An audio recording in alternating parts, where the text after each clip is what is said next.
Morris Ampaw, we kontompo ni papa. We obia. We kontompo ni onka nokore. Wo why wani se petuo onka nokore. Oba na bejimi o social media na ye ba. Na ye bechere unyansa na ye mekokoto a. Any foolish man or any fool or any idiot can go to court. Kwa sampani Gyimifoɔ wani se petuo kurasini o kasa te sa ponche Awurade asomdwe enka wene anopai na nyame enka yi nyina ye ho anopai me waha na me waha because of abrantie bi a woni nam social media no so a wose ye frɛ no Morris Ampaw sa Gyimifoɔ lawyer bi no ye frɛ no Morris Gyimifoɔ kurasini Ampaw wajimia onimu nyansa kwa sampani lawyer bia wakasa oproso by 2 minutes bia na ne kasa na ba 10 seconds no odwan a obeye sisi no ya wonyame wo ma na ben edentina osof kumchacha me waha because of ono na ya no be kika ne kwasika asem ne sa that say oba na bechere ni nyansa no de court hunhunam social media so agudie any social media so kasa no tie unnim so adwuma pe ba bi tena ne parking etimu a ya mo ba social media begimia na ye ba ne ye bechere mu nyansa ena me court won say judges ni monyamfo ebedi agoro social media da judges ye ni monyamfo won ma eti se nipa oba na bejimi o social media na ye ba na ye bechere unyansa na ye mekokoto a any foolish man or any fool or any idiot can go to court. Unim ya maame vice president oyale emma ye nyina yate na obi a oyale ye nyina yate na Morris Ampaw edimrika akonko aso obi a okoyi awode abetena wonom na maame ne yade no ene obi hyase na obi pese wogi ni position NDC ni bi ni NDC fo mpanifo ni bi pese wogi ni position enti obi hyase on say ya ye kase munnim nyansa munyini obi tumi ko school ewo wi ase nyina na enso okwasea na onim nyansa ai se wuti so a enkyere nyansa eti kase ya nyansa nim ade so amekon ya papa vice president Bawumia tama wayale ye aye wrashe na wondi ni ko UK no sa tam no na Morris Ampaw Gyimifoɔ na wo bi peso ogi Bawumia post wana question na wo bi peso ogi ni post wana question wa betena wa na MDC pani bi peso ogi ni post de be na wan kasa kora wo mami tabe ye beto abai ucha bono top to down etutu mami hu ekeke unkura asefom ensam de chere mami. Number two what's Reverend Dr.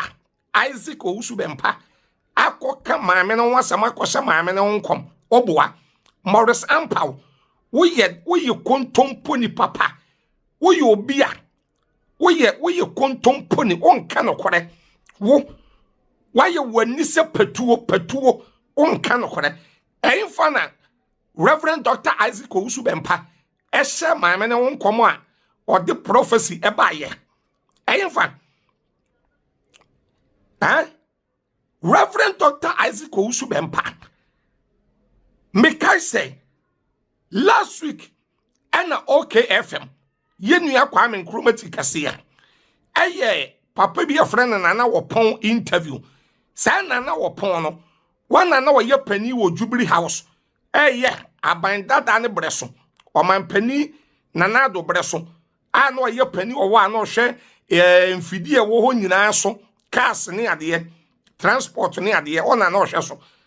ena Kwame Nkrumah ye na opon interview last week ena na opon beka say Reverend Dr. Isaac Owusu Bempa nyame tumi ne nsa wone so pa na okai bere bia etwam no papa ne nya yi chile bi say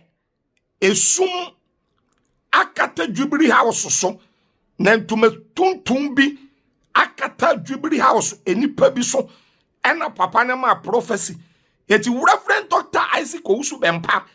efre nana opon no ena nana opon no e receive ni kama na Reverend Dr. Eko Jubilee House ena ode nana opon kogina wa ye point of contact ena de omu yiye nyina about ye papa bawumi aho no woka ni nyina emma nana opon confirm ye anase woka say de papa Owusu Bempa ka no eye no kore ana ye nana opon interview ena waka ana Reverend Dr. Isaac Owusu Bempa kasa ewana so dem wode ba mu say ebre bi atwam no say ni say na nyame yi kile no ema na wopon kora be confirm ana wo kan wonsem efa ye papa vice president bawumi ho asem eno ye 2018 eden ne Morris Ampaw kwasampani Gyimifoɔ wani sepatuo kurasini okasa te sa ponche no wa bigina wo na say Reverend Dr. Isaac Owusu Bempa akwahye nkom say ye maame vice president Jena na opoku agyeman say Reverend Dr. Isaac Owusu Bempa akwahye nkom say maame ni bewu wo ye kontomponi lawyer wo minim nyansani a wode na sembema kwasampani we so nkodi wo court ma no ono edi asem ni wadi wo Ghana wadi bimda edi asem pa ni wadi wo Ghana ha wote Ghana wate say Morris Ampaw Gyimifoɔ we wadi asem da kwase akekan ko a wo beka bia wase me do be court usuro social media so ntokwa paake what you say wonim yete wi ase yade e wo ho mani pa bia yade wo mani pa bia ene du ba bia nyame nipa bi behu bibi wo hu bibi a ne wasi kwan Reverend Dr. Isaac Owusu Bempa o meka sa what you say wo meka ma me na semu bia da ya ne to de bia menti aseso obi yale ya na mo de yade ya no Gyimi yiye se nkwase ya politics no me a meti we ya me meka se me ya branti e kora me ye crusade 1 week ya efri wo konyina na ma ye mra ma me vice Jane na no opoku agyeman wana be 70 plus ya beto abai wa nanti akwa apenda be 2 years yet wo se wani nipa obebre obeyale eti ma me na yale ya kampe bebrebe wa yale ya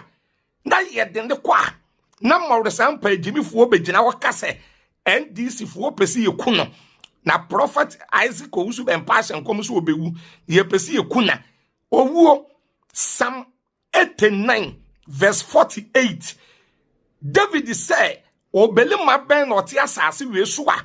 obeka se wongu a obeyi ne kra fura asamandon sam Psalm 89 verse 48 nipa bia beko pacho ye misa say a Morris Ampaw abegina wa o say ena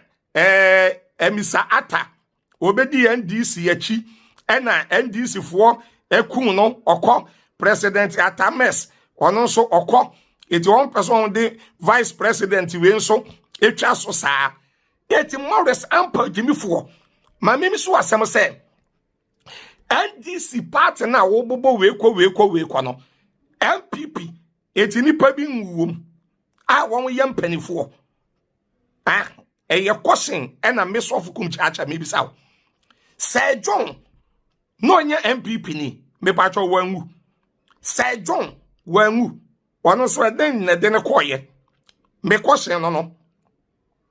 eye question ena Jake obi chebi lemte aseden Jake obi chebi lemte pacho no nye MPP ni wangu ono so eden na den koye Hawa Yakubu no nye MPP ni pacho wangu Pacho eden na eden koi. Eli Mahama vice president ewo Kofo Mreso. Pacho Eli Mahama no onye MPP ni. Me pacho wangu eden na eden koi. John Kuma ye papa John Kuma no onye MPP ni. Pacho wangu eden na eden koi. One say owo emfa owo ba na owo to obi a emfa so ye NDC ni ana ye MPP ana ye CPP ana PNC owo ebeto obi a eye nyame hyehyɛ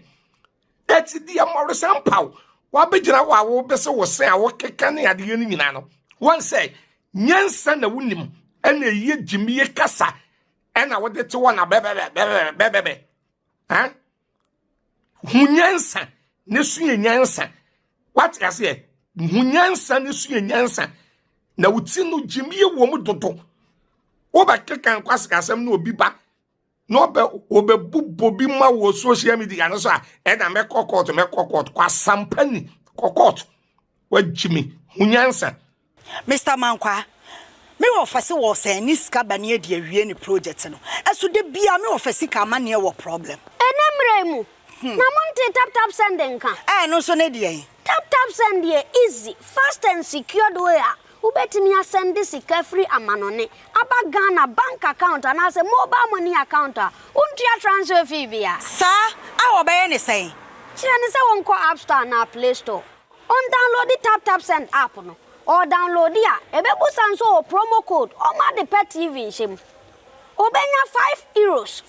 £5 and answer $10 on his first transfer ene me kwa friend aka a kire tabi minyanwie esan say tap send at the good news aba tap send the gene customers wonti or the tap send wallet aba no be ne say so your customer wo UK sisi a ubetimi akọ tap send app no no create wallet wo so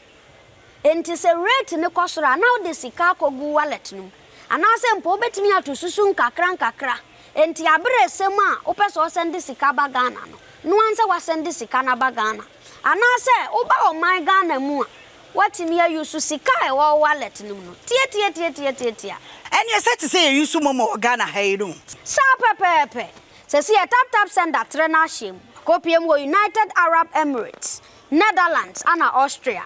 tap send na papa no